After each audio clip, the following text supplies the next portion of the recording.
K-12 in Kentucky faces a problem. They've come up short in both elementary and special ed teachers. In the 2023-2024 school year alone, 363 special ed and early childhood positions went vacant across the state. 77% of schools reported that special ed positions were most difficult to fill, while 71% of schools had trouble simply hiring general elementary teachers. What if Berea College could meet both challenges at once? In the 2022-2023 school year, 16.6% of Kentucky public school students were identified with disabilities, one of the highest rates in the nation. This represents a 4.2 percentage point increase since 1990, highlighting the increasing demand for K-12 educators who can also meet the needs of special ed students. Nationally, 48 states and the District of Columbia report shortages in K-12 special ed. Kentucky mirrors these trends. The dual certification program, developed within the Department of Education Studies at Berea College, is designed to produce graduates who are uniquely qualified to teach general elementary and special education. These dual certified teachers will bring down vacancy rates, providing educator stability in Kentucky classrooms statewide. The need right here in our own state can be met by graduates of Berea College, giving opportunity, promoting excellence, and making education accessible for all K-12 students.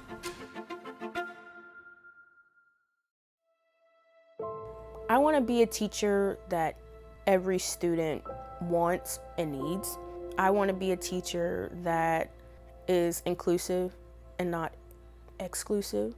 I'm all for everyone learning together at the same time. I don't want people to fall behind regardless of your learning disability. If you have special needs, if you're in my class, we're all going to learn collectively. Even I'm going to learn, students are going to learn, I'm going to learn, and we're all going to be happy.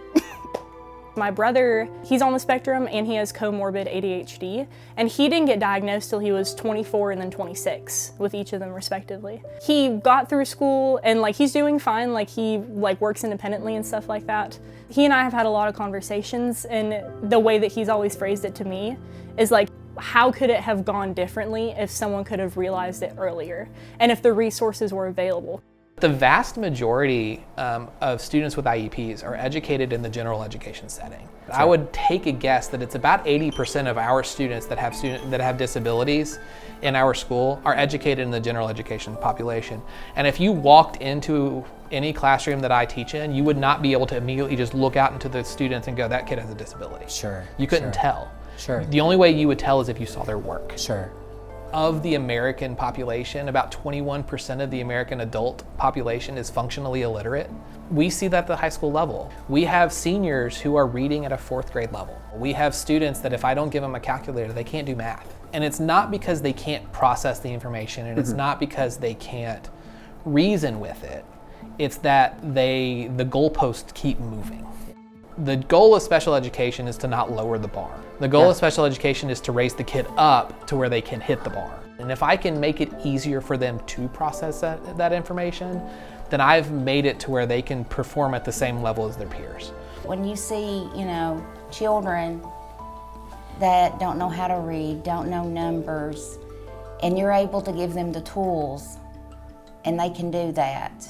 And when their brain, you can see it click, and they know how to do it, it's just amazing to be the person that has helped them to become who they are. And when we're really lucky at our school that we see them from kindergarten to graduation. And when they walk around at the end and we're like, wow, you did it. And they know that we may have helped them at the beginning, but they made it all the way there.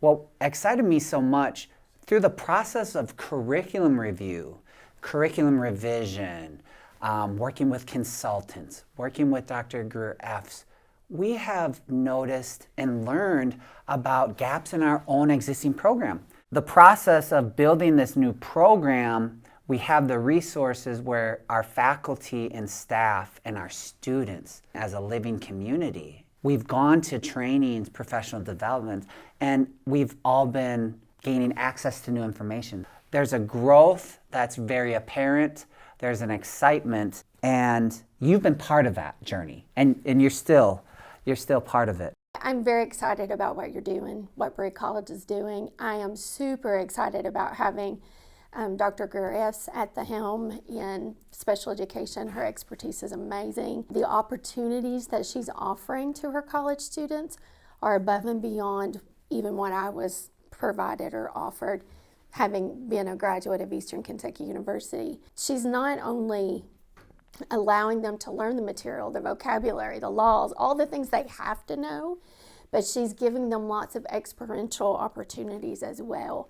And as a director here at Berea, I have loved being able to participate in that and have students come in and just be an open book to learning, thinking about education differently than they had before.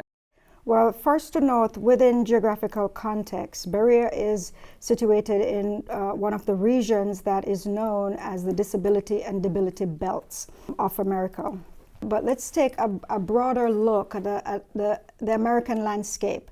We have an approximation of 7.5 million students who are currently diagnosed or receiving services or individualized services under IDEA.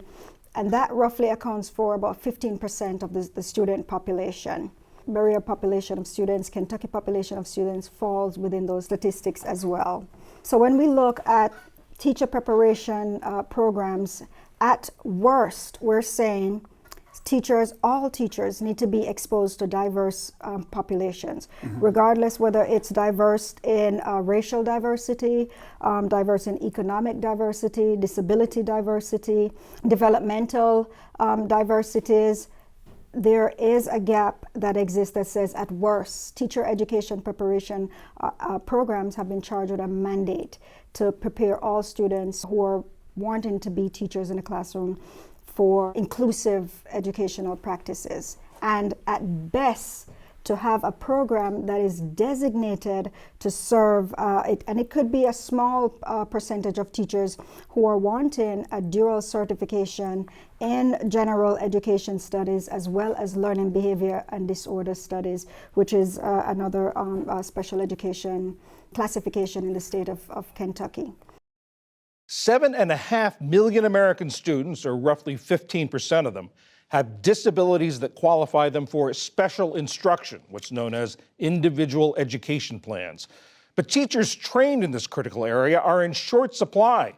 At the beginning of the current school year, 70% of schools surveyed said they had openings for special education teachers. The biggest concern that we have would be hiring, and we're in a much better place than we were last year overall with hiring, but we still have one significant area of need, and that is with special education teachers. Hundreds of current and future educators gathered at Northern Kentucky University to get young people excited about the teaching profession.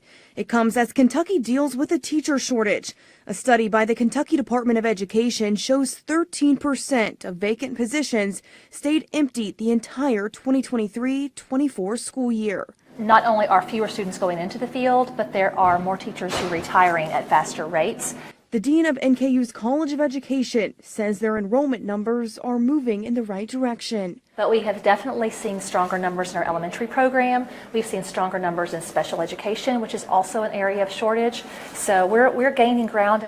There are people who are voting whether or not Berea should approve this program. They're non-educators, they're in different fields. If you were to talk to them, why should we advocate for support of this new program? How will it help broadly? Who will it help from your perspective? You know, special education teachers is a shortage area.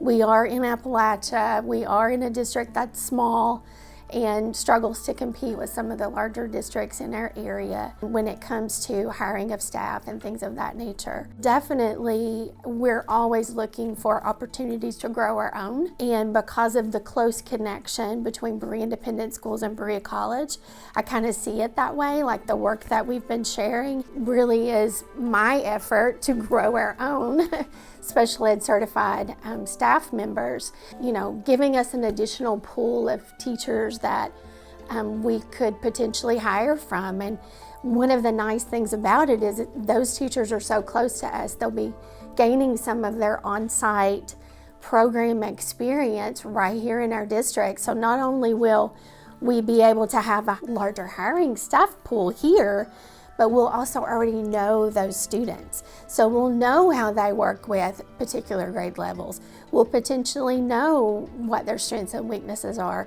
or where they're working to grow in their own professional learning, because we've worked directly with those students. So it's not a blind application, because anybody can look good on paper.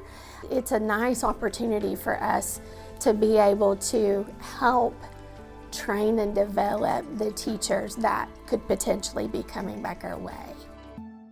I feel like teachers need to have that general education in SPED, because it will be so much easier to teach class rather than like asking a student to help little Johnny over here because he's not comprehending what the teacher is saying, but you do, so make it sound easier. Like, no, that's your job.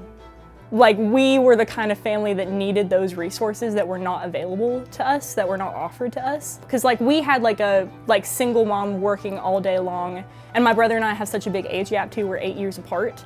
And I just always think like, if I could be able to help offer those resources, and like if I have the knowledge to know about those resources and to be one of those resources, how differently can I help a child's life go to help with that early intervention? Because it helps so much. Because like my boyfriend got diagnosed at 4. My boyfriend and my brother had such different schooling experiences because my boyfriend actually had that diagnosis going in, and he was able to get like those IEPs and accommodations that he needed. My brother and I talk about it a lot of like what could have been different if someone would have noticed.